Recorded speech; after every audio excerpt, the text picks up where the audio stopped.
So Candace Owens put this post out on X, like she's been doing, putting a bunch of stuff out on X. And once again, she makes a claim, pretty big claim, that she will release evidence. Well, let's take a look real quick. I received information last night that put the final pieces together for me. I can now say with full confidence that I believe Charlie Kirk was betrayed by the leadership of Turning Point USA and some of the very people who eulogized him on stage. Yes, I'll be naming names and providing evidence for my claims. All right, so she says naming names, and the question everyone's got is when will that happen? And I'm making a personal plea to every well-meaning person who donated to this godforsaken organization to request a refund. You were lied to, and leadership knew. All right, so, she's basically saying that Turning Point USA and Charlie were pretty much separated, but I guess he didn't know that. They were kind of playing him. A very big claim. It's a huge organization. She has to put some actual proof and name names at this point, or it's just going to go on forever like a dog chasing its tail. Now, this guy here, John Mappin, not sure exactly who he is, claims to be a truth maker. He's got over 200,000 followers. He claims that Candace is actually protecting Charlie's life work.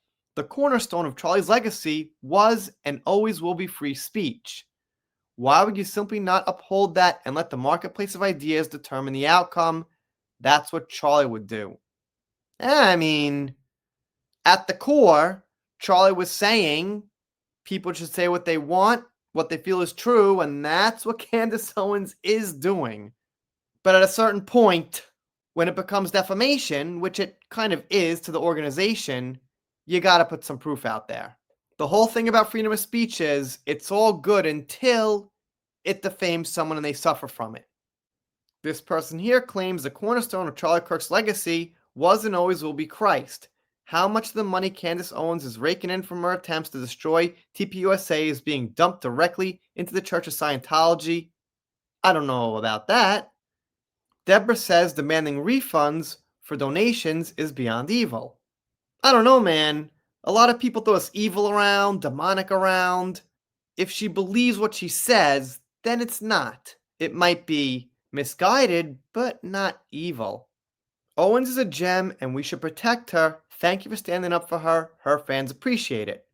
This person, Angela, says people are idiots who trash Candace. I don't think she'd do it just for clicks or money. That's just too stupid.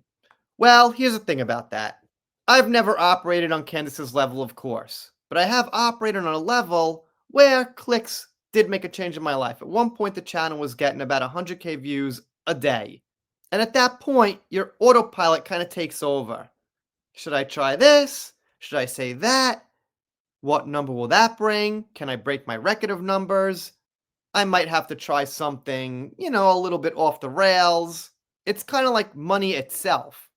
No matter how much you have, you could still be stingy and not want to spend and not want to give. You could have $1 billion and not want to spend $5. It's not logical, it's just a feeling of you don't want to use what you have. Even though, obviously, that's just one grain of sand on the beach when you've got that much money.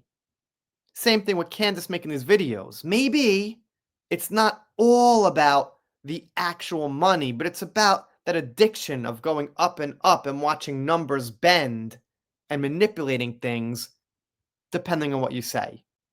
It's kind of like a sickness. Pretty much that's the whole thing going on with young people today. Instagram, TikTok, they do crazy shit for numbers. Who was the dude? I forget his name. He was like arrested in Korea or South Korea for like defaming a statue or like trashing some convenience stores and stuff. Got like 10 years in prison. He was just doing the craziest shit possible to get likes and views. He was a nobody with no skill. Now, Candace's intelligence, I'm not making that connection, but what I'm saying is it could just be kind of an addiction, like a drug.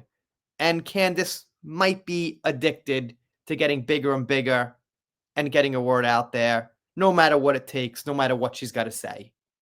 That's my silly opinion from someone who's got like 15 million views as pretty much a nobody. Speaking of nobodies, no offense, Alan says, How on earth is she protecting it? All she's doing is creating a circus and looking like she's butthurt she wasn't chosen to be their heir. All right, yeah, that's one theory going around. I'm not sure I buy that. I'm not sure she really wanted to take the helm of TP. All right. Aaron says free speech and false allegations are not the same thing. Yeah, that's what I said, basically. That's some next level retardation. Charlie handpicked these people. Charlie died for his mission. Candace is destroying his life's work. So anyone that speaks freely, no matter how deranged or misleading, is protecting Charlie Kirk's work? Question mark. Gotcha. I mean, most of this is resistance. Wayne says all this Candace hate lets me know she's onto something. Well, not really. When someone gets hate and pisses people off, it can indicate the right thing that you're saying true things, but not in the sense where you're saying something you need to actually prove with evidence and proof. For example, in the peak days of woke movies, some YouTubers would come out and criticize them, me being one of them. You'd piss people off and you'd get hate, and you'd know you were saying some of the right things because of the hate, which doesn't exactly map on here exactly. Because basically, these people are just going on gut feelings. Do I like Candace? Is she saying things I think are true or false? I'll make my vote. That's why I'm kind of on the fence with it until I see something that can actually convince me otherwise. She's contradicted herself. Okay. That could just be for content and clicks, though. You never know. Anyway, I'm rambling. Let me know what you think in the comments. If you're not subbed here, consider it. If you don't, I'll be sad, but I'll get over it. See you next time.